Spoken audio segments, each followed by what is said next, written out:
күн бойы осы өңірде фашистерге қарсы кескілескен шайқас жүргізген.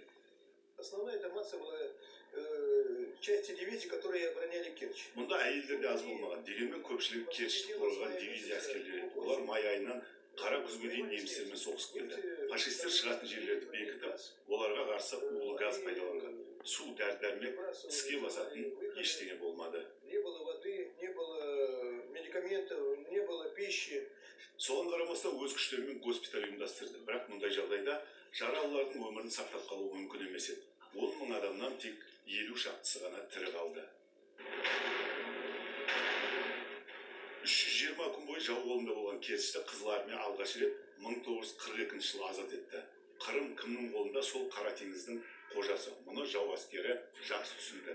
Гитлер әскері қалаға әуе күштері, танк және артиллерияны тарта бастады.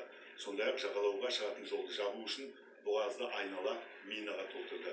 1943 жылдың 1 қарашасында кеуделерін оққа тосқан жаяу әскер Эльтигин селосын жаудан босатты.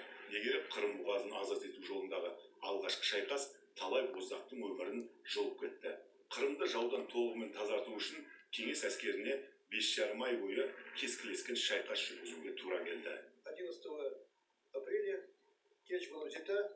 11 сәуірде Керчь толығымен жаудан азат етілді. Бұған 1944 жылдың көктемінде басталған 3-ші Сталин соққысы аясында қол жеткізе алдық. Жалпы бұндай соққылар 10 рет орын алған.